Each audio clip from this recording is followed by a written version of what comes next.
So I have a few people ask me, what about this? You mentioned something about, you might have an elite insider the other day, you know, source or something. What's that? Any news on that?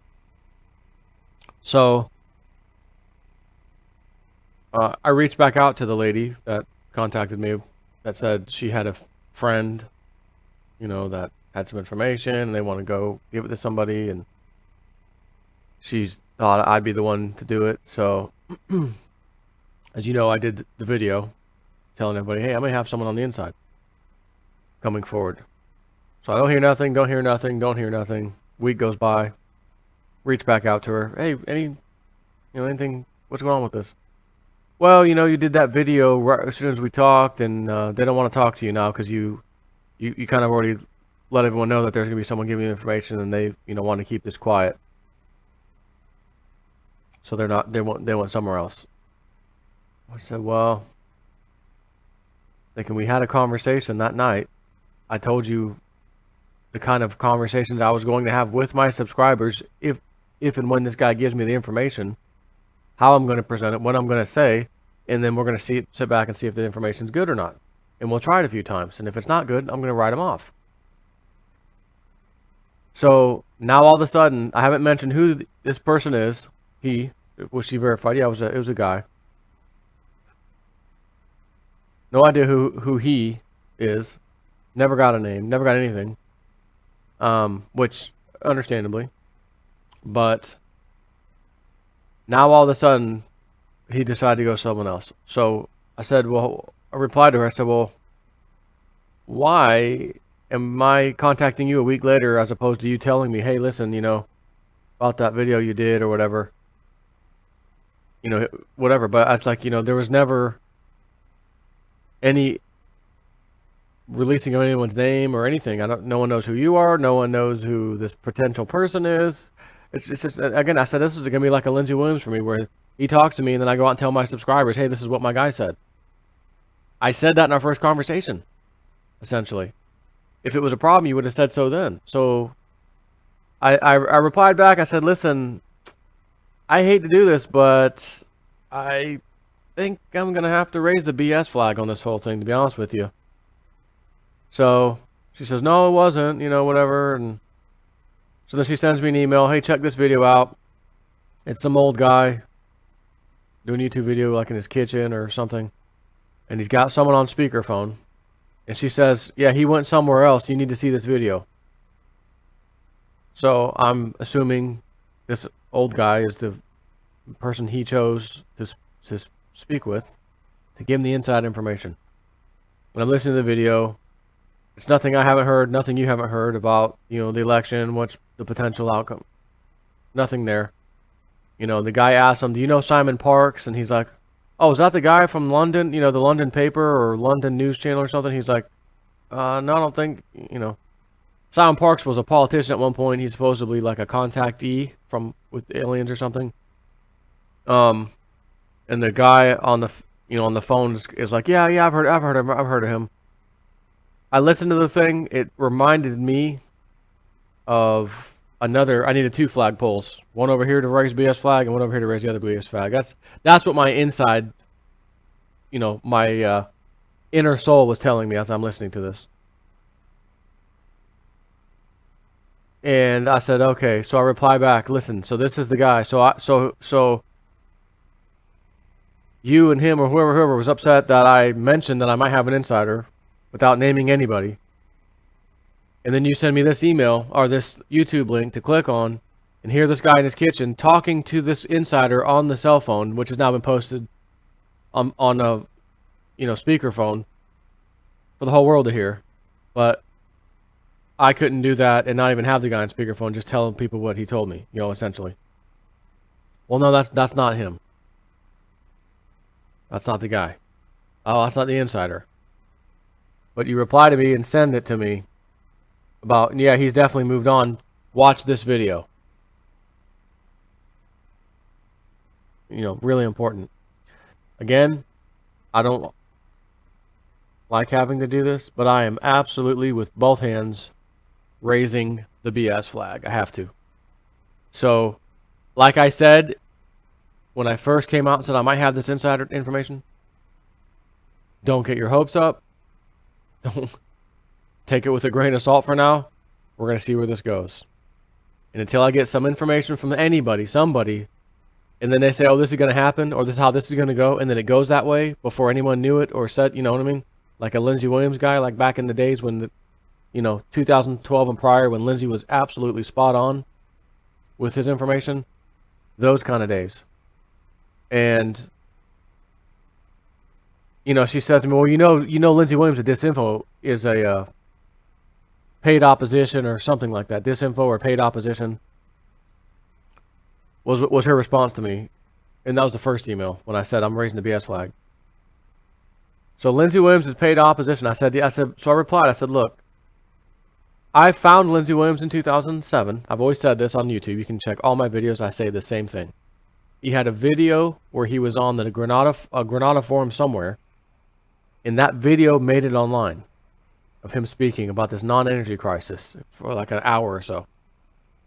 And he went on to talk about his whole story in the 70s. I was a chaplain on the oil pipeline, and we found this massive pool of oil. They hussed it up, national security. We did the fake oil scare, gasoline shortages of the 70s to scare everyone into letting us basically make a deal with the Middle Eastern people who we had up to that point told those people they're terrorists, but now we got to make a deal with them because they got the oil. So we couldn't just do that. We had to make a gas shortage to get you upset that you're waiting on a gas line so that you say, okay, let's go make the deal. So it's making sense to me, but I'm like, it's the first time I've heard this. First time I've heard it, 2007. Keep in mind, I started waking up in 2005, so we're only talking 2 years later. I'm not exactly awake, you know what I mean? But I'm grasping for all information. Put it in front of me. I'll try to discern it the best I can. Throw that away. That's nonsense as far as I'm concerned. That's good. Keep it. This guy made this claim. He says gas prices are going to go to $150 a barrel in the near future. I'll remember that. Sure enough, gas prices start rising. They go to the exact price point he said, $150 a barrel, $4 to $5 a gallon, depending on where you lived in this country. During the time frame, essentially, that he had said as we got closer to it, because he was doing the interviews online on the radio shows. And then while it's at the peak, $146 a barrel, he gets back on the radio shows. Guys, guess what? It's going down to 50 and below by the first of the year. That's insane, Lindsey. He said, I know you'd say that. I told you you'd say that. These people told me this. It's going to happen. But every news pundit in the world is saying this isn't done. It's going to go to probably 200. He said, doesn't matter. I'm telling you where it's going to go. And by God, it did. And when I saw it, when I saw it go to 150, I was sold. I was sold. Who is this guy? Where can I find him? Oh, he's got books he's talking about, the energy crisis. I bought the books. He had, I think, a DVD or two at the time, which was one of the ones from the Granada forum. I took that, watched it again, showed my dad. Dad, check this out. My wife. And then we watched as the price of a barrel of oil went down to $50 and then $40. After Saudi Arabia says we're going to cut 2 million barrels a day to help push the price back up. I'm sorry, Saudi Arabia, that is incorrect. The correct answer is the price of gallon of gas, barrel of oil is set on the American stock market by the club every day through their futures contracts. So you can cut all you want. Let me know how it works out for you. And they did. It hurt bad, and it stayed at 40. And then get closer to 50, back down the 40s. Exactly as he said. And then I went on to watch him say there's going to be a Arab Spring taking place in the Middle East. It's going to go to Egypt, then Yemen, then Libya, then Syria, and then end in Saudi Arabia. And we are going to give all of these countries, after the people stand up and overthrow their governments, we're going to give it to the Muslim Brotherhood, he says. That's the plan.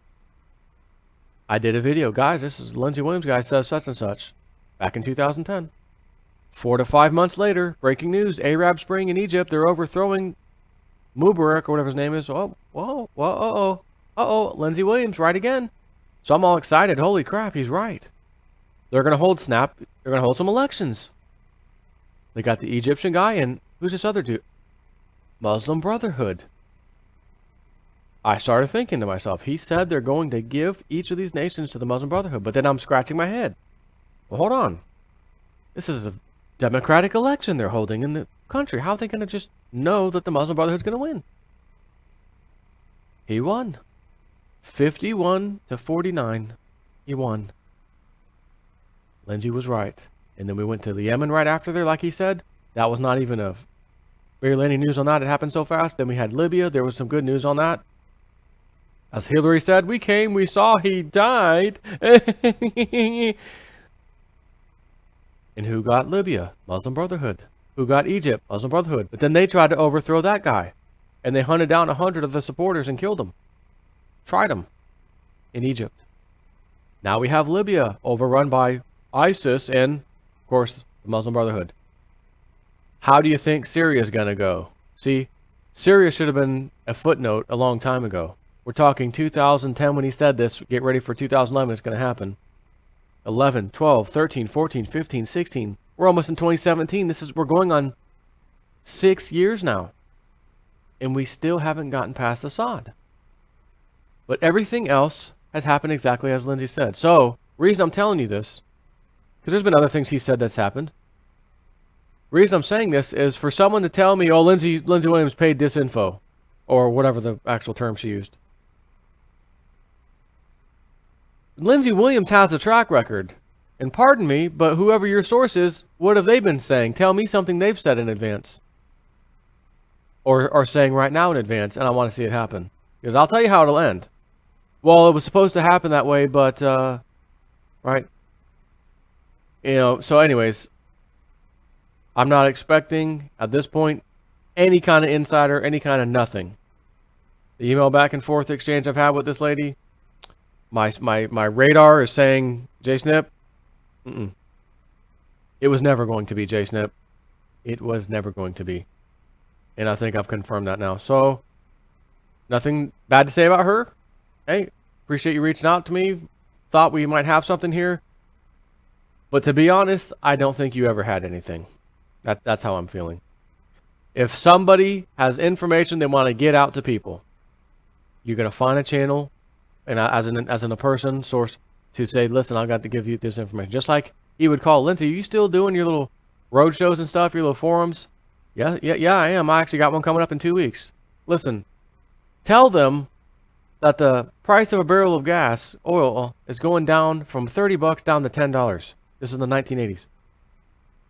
$10. That won't happen. Now, Pastor Williams, you know what we tell you. He said, yeah, you're right. So he went on to do it, and they laughed him off the stage. And then it happened. He said, no, it didn't. He said, in all fairness, it didn't hit 10. It didn't go from 30 to 10. It went to 11. In all fairness, 30 down to 11. People were calling him, the radio show, oh my God, Lindsay, Now that was in the 80s. I didn't know Lindsay in the 80s. I didn't hear anything about it. I only found him in 97. So that was a fantastic source that all of us got to listen to. And when his friend Ken Fromm died in 2012, it does and did seem, going forward, that all these things that he had been told, get ready for this, get ready for that, 170 nations, or, they've already agreed that they're going to back their finances by gold, and he who has the most assets or gold is going to reign king again. And they've all agreed to this, and it's supposed to come out in, I think it was 2013 or 14 or something, I don't even remember now. Never happened. And then I talked to him a few times on the phone. He gave me his number, and I would ask him and clarify, did your elite friend tell you that? Oh, no, he never said that. And I'm thinking to myself, oh my God, all these years, or last couple years, I should say, in the rest of the internet, we thought that's where that came from. You didn't specify. He goes, oh, no, my friend didn't say that. I got that from, the David Wilkerson prophecy thing about the whole, the pound or the euro would collapse first, then you'd only have 2 or 3 weeks, 4 weeks before it came here. He clarified that. No, that wasn't my elite friend who said that. So, not any fault of his own. He wasn't trying to misinform anyone. He just, is talking about things and sometimes doesn't say specifically my elite friend said this, or if it's just him giving his opinion about something or something he heard and he's talking about. Because he talks about sometimes his Wall Street friend. And his Wall Street friend, I think, was the one that talked about the whole dollar thing, 170 nations. It never panned out. It never happened. So, anyways, point of this video. Sorry for talking so long, but I just got to clarify in case anyone was like really upset. You know, oh man, we thought you had an insider. So did I. It's not working out. I don't think this, even if they came forward, okay, they're ready to talk now. My magic 8-ball is shaking right now for me to turn it over, and it says, what does it say? Magic 8-ball.